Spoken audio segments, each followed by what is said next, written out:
All right, welcome everybody to the DoDCast. That's our new name for the podcast. We think it sounds cool. I'm your host, one of the editors, Ricky Keeler, along with my other editor, Ron Juckett is here, and we're pleased to be joined tonight by a very special guest. All the talk this week is about top 10 prospects in the Nats system. Teddy Cahill from Baseball America wrote that up, but we also have somebody who is the Nats correspondent for Baseball America. Lacy Lusk is here. Lacy, how you doing tonight? Good. How are you, Ricky and Ron? Doing well. Doing well. Now let Ron take it away. All right. What was your reaction to the big Eaton trade? Washington, of course, giving up Lucas Giolito, Ronaldo Lopez, and Dane Dunning for the outfielder. Probably similar to most people who've been following the Nationals for a while. I was driving home and heard the news and was kind of flabbergasted. And obviously, I think most people's initial reaction was, holy cow, that's a lot to give up for Eaton. And I guess just in the big picture, having more time to think about it, the biggest maybe kind of disappointment is that not getting to see Lucas Giolito turn into an ace pitcher for the Nationals. Even if it all works out, Eaton obviously is a tremendous player with 5 years left on his contract. Just kind of disappointed that Giolito and Lopez are heading somewhere else. Would your opinion have changed on that if the trade was for a Chris Sale as opposed to an Eaton? A little. It would have. It would have seemed more even to me. But even then, I probably wouldn't have done it. But I probably would hold on to prospects even more than Mike Rizzo has traditionally done. Was there something specific about Giolito that caused the Nats front office to sour on him? That's a good question. I don't know if it was results or the velocity was more like 92, 93, and the arm seemed okay. Or just they felt like he was at his highest value right now. But I can't – there's nothing I can point to that you guys haven't heard, I'm sure. Okay. Victor Robles is now the top prospect. What's his potential going forward?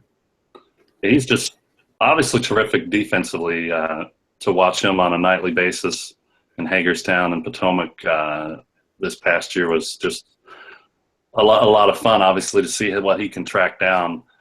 His bat was tremendous in Hagerstown and not quite as much in Woodbridge. And the good thing was he faced a little adversity, and I think he came out of it all the better. I still think he's a top-flight prospect. Now, obviously, Lacy, this is Teddy's list. You don't come up with the list. I have two questions on the list. I was really curious about Wilmer Difo at 4. I like Wilmer Difo. I don't know how much I like Wilmer Difo that much. And if you had done a list, would your list have been similar to Teddy's? He was probably 4 a year or two ago. Now I'm not so sure. I never even sat down and made my 30, which obviously would have changed after the big trade. And I noticed one of the commenters pointed out that Difo's service time has gone over the rookie barrier, but he still meets Baseball America's qualifications. Of course, I consider him a disappointment at midseason last year at Harrisburg, but he really tore it up the second half. So perhaps, he could end up being as high, being as good as he was rated there at the end of the year. He was certainly put in a difficult situation in the postseason, though. Yeah. I was going to say, the pitcher that stands out in the top 10 would be Coda Glover. It's amazing this guy has rose up from being a draft pick in 2015 to now. We don't know what the Nats will do at closer, but has to be in the closer conversation until they sign or trade for somebody else. Yeah, I think he has to be of all the Sean Kelly has a little more experience, certainly, obviously, big league experience. But just from a stuff standpoint, you could see closer on Glover. And he's always been a guy scouts have been aware of. He's just had some arm troubles, and then last year, when healthy, just really showed what he can do. What prospect in the top 10 is one to watch going forward? There are a couple of young guys in there. Luis Garcia is obviously one, and Carter Keyboom is just a couple of years older than he is. So really at shortstop, I think there's several guys. So whether long term. I'm sure one or two will make it, and then they'll have to figure out what to do. That'd be a good problem to have. Who would be a sleeper prospect, like somebody that you've seen maybe nobody's talking about that you think has a bright future in this organization? I'm just kind of looking at a list of guys here. There are a few, like, I don't know how sleeper you want to talk. Obviously, Luzardo's coming off an arm surgery. Kelvin Gutierrez is a guy who never seemed to be rated as a prospect, and then he was a New York Penn League All-Star and looked good to me last year as he made his way up to Hagerstown. Tyler Watson could be an effective left-handed pitcher for them as well. Blake Perkins, I know the numbers aren't there, but he learned how to switch hit, and that was really a difficult thing for him. And I still think the tools are there for him at one of these years to just come on pretty strong. There's one player I'm real interested in, and that's Jose Marmoleos, the first baseman. You would think a guy that gets minor league player of the year 2 years in a row would get a little more recognition, but I was reading through the chat transcript yesterday that Teddy had and was not sure about him at first base. So how do we evaluate him, who is obviously making a good impression, but isn't really getting love amongst the prospect circles right now? Yeah, it seemed like the question of him being at first base isn't for his glove at all. He's got a good glove at first. Just will he hit for enough power to stay there? He's shown a lot of doubles power. I guess has exceeded even their own expectations to be organization player of the year 2 straight years, and not in a subpar organization is an impressive feat for Jose. Talked to a couple managers doing the Carolina League top 20 prospects this year, and they kind of said what you just said. Why doesn't this guy get a little more credit? He just, every game made a difference for Potomac against us, a couple of managers said. So I wouldn't be surprised if he does make it and at least find a bench role in the big leagues. Last question for Lacy before we let you go. Before this trade was made with the Eaton deal, the Nats, I remember last year, I know you guys haven't done your organizational rankings, were somewhere near the top 5, 6, somewhere in that range. Where does this system rank for you now? Is it a top tier, a middle tier, or toward the bottom for you? Yeah, I wish I could give you extra insight on 11 through 30. I emailed Teddy to find out if they were official yet, and they're not until early next week, apparently. I think it was still top tier until the trade, like just hearing people talk about the White Sox going from bottom tier to top tier at the winter meetings. I'd still put it in the middle, though. I've seen, obviously, the depths of it when the 2005, when they had so few people even working in the organization, and it was ranked, I believe, 30th. And I don't think it's touching the bottom tier. I think it's somewhere squarely in the middle, even after the trade. This is a team that. Sorry, Ricky. Go ahead, Rob. This is a team that still drafts relatively well, though. I mean, they know what they're doing. They do, and they turned one of them into part of getting an important center fielder, Adam Eaton, already. Dane Dunning obviously couldn't have been traded this time last year. So they have turned some very smart picks into either good trade pieces or have gotten to the big leagues. Several guys picked late in the draft, and they have drafted well for sure. Especially, I would think going into the last couple of years, Dunning even to get him Eaton and Andrew Stevenson. I mean, for all the talk around Gleyber Torres in the fall league, I mean, Stevenson could have been MVP if not for Torres hitting 400. Yeah, he absolutely could have been. And was Trip Keister blessed at Potomac last year to have Andrew Stevenson as a center fielder for the first half, and then just could turn it over to Victor Robles the second half. Stevenson, obviously a college guy at LSU,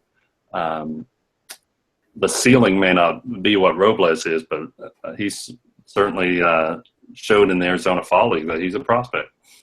Yeah, because his defense, I don't think, was ever really the question. His defense at LSU was arguably one of the best in the country, but to show off that contact ability, to go with the speed and the stolen bases, I just am wondering when you look at the system, obviously the big elephant in the room being Bryce Harper, its contract a couple of years, is there a way to get Robles and Stevenson up together in the majors at some point, barring unless they get rid of Harper.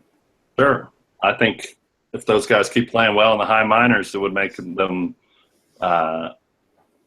perhaps feel less regret over losing Harper, which obviously the price isn't right. That could well happen.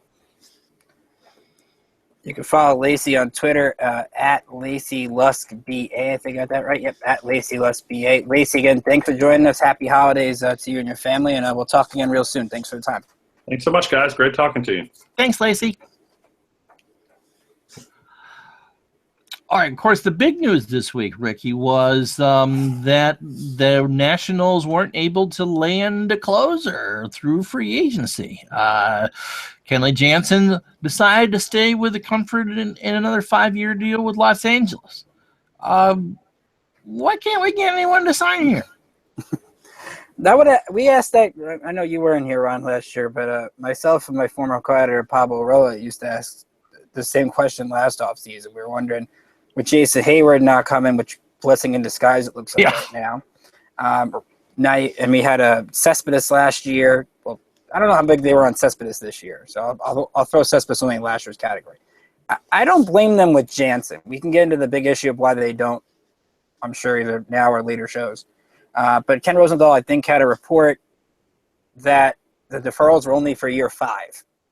So if the past deferrals weren't really a big factor here, and the money was pretty close to even, he was going to go back home to LA. So it really wasn't a big surprise. I think if you're a Nats fan, you would have been more upset if he chose Miami over you. But the fact that he chose to go back home and wants to pitch in LA, where he's been his whole career, where he started up as a catcher and ended up becoming one of the best relief pitchers in the game, can't really blame him for him, and you wish him all the best. They didn't lose any of their free agents, did they? They all resigned, right? Yeah, I thought it was something the Dodgers didn't have any money, and now they're all spending $200 million on Rich Hill, Justin Turner, and Kenley Jansen are close to $200 million. I'm surprised that Turner wasn't chased after more, considering what he did in the playoffs, especially against the Nationals. Exactly, and I think to your larger point earlier, the deferrals are a big issue. Oh, they are. When you think about it. I mean, it's a lot. I mean, Max Scherzer with deferrals, he's going to make his money wherever he goes. I think Daniel Murphy has deferrals in his. But really, besides that, I look at this whole deferral system, and that's going to prevent people from coming here. It just naturally is, and you can't really control that.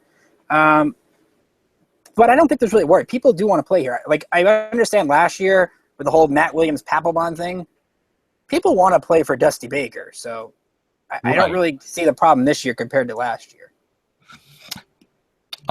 It's probably something I'm going to tackle in an article sometime in the next week or so, because it's big. It's a big issue, and they're going to need to figure out how to solve it in order to get to that next level.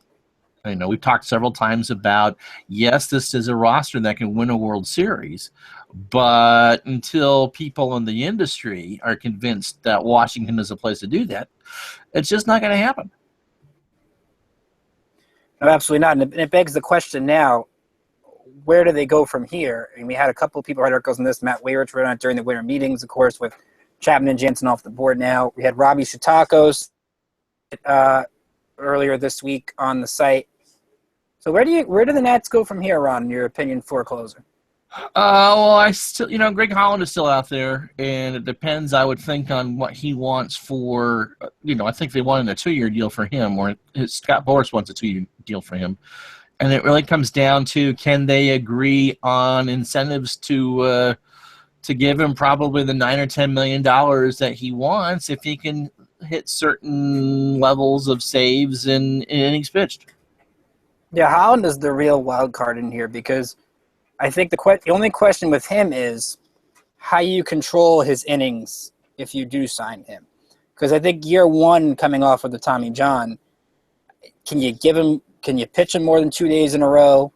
Probably not. No, he's 18 months off his surgery, Ricky, so he should be fully healed. But you're right. I mean, this is not a situation where you can go to that third day when you got 20 pitches in day 1, and maybe in day 2 you had an easy 10 where you got to, induce a couple of pop-ups. But no, it's not someone that you can, at least the first year, rely on someone to give you that back-to-back-to-back stuff.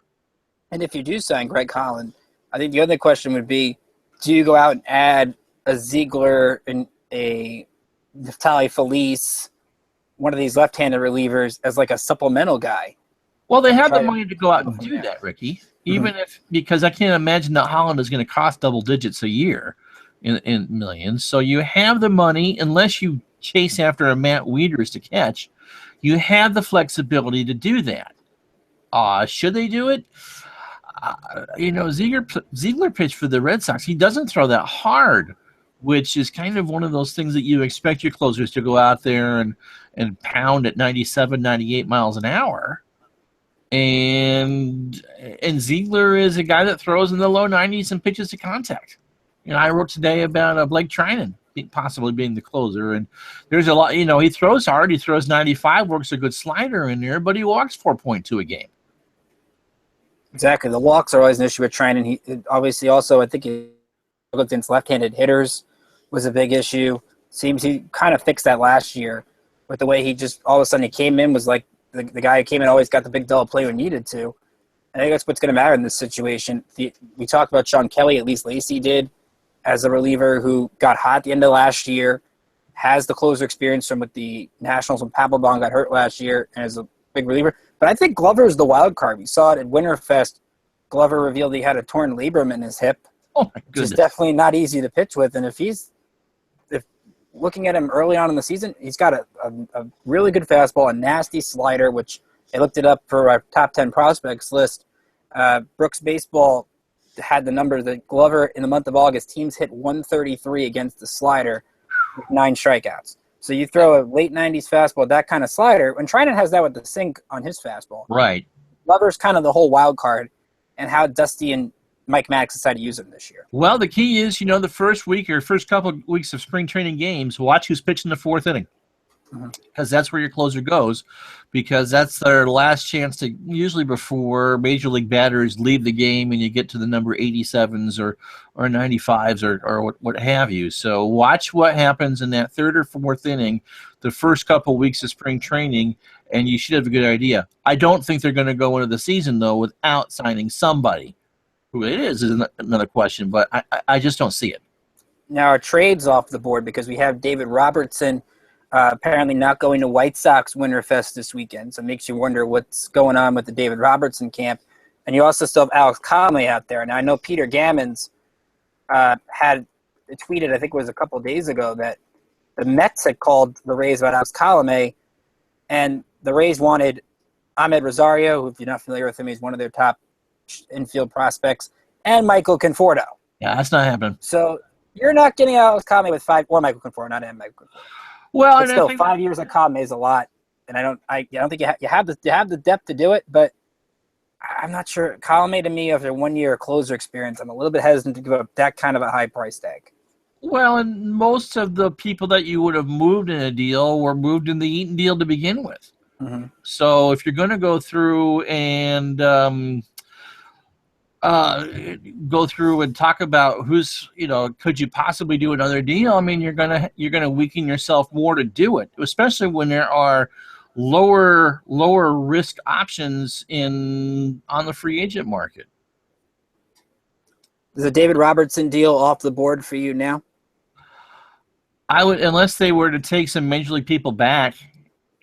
Do you trust the kids to audition from the 5th start, to be the 5th starter, and do you try to move Gio, or what do you do? So for me, I believe that deal is done because I don't think that, I think that Eaton was their biggest get, and even I, who am kind of a fan of the deal, thought, it's potentially a huge overspend. Yeah, the only hesitancy for me with Robertson, because I think he's a good fit for the Nationals still with his ability to be a setup guy and a closer. He could do both, is trying to deal with Rick Hahn again.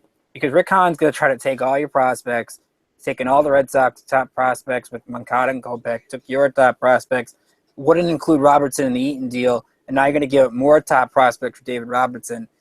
That would make me a little bit hesitant to trade twice with the same team and give them 4 or 5 really good prospects. And I read Mark Zuckerman last week mentioned maybe, I don't know if this will be happen, but Pedro Severino is a trade chip. and I would not do that.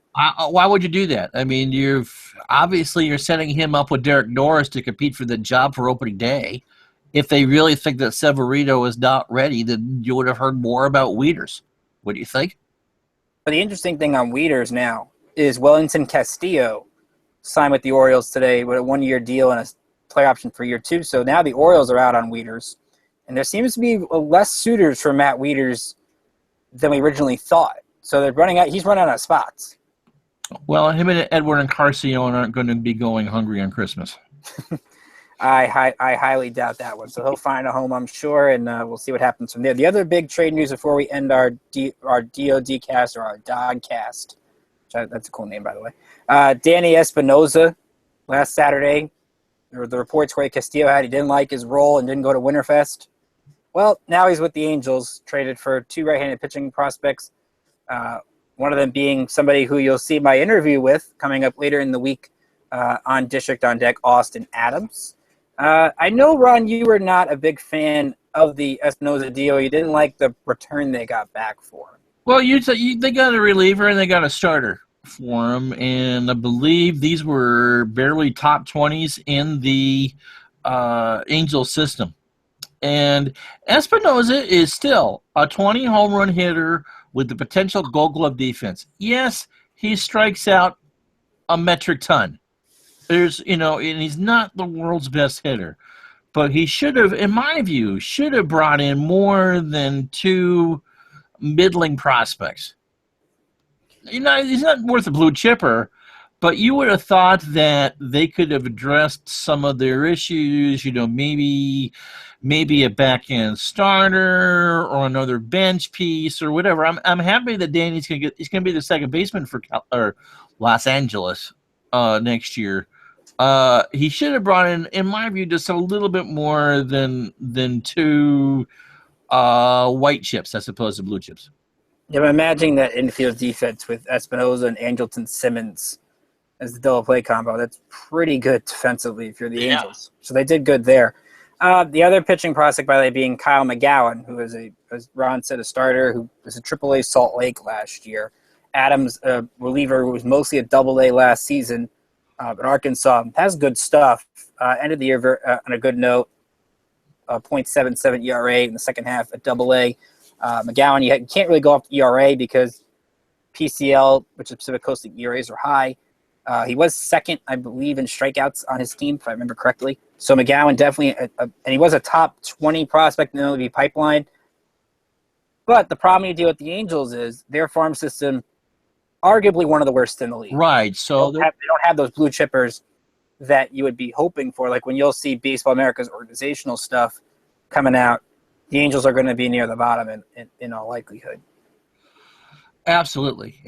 So that's, like I said, I'm glad they got something for him, and they certainly said the $5 million that they can use to pay for Eaton's contract or whoever they closes, or if they do go out and sign Wieters. But it just seems like it was almost as much of a desperation move to me as the Eaton move was at the winter meetings. We got to do something. We don't want him around.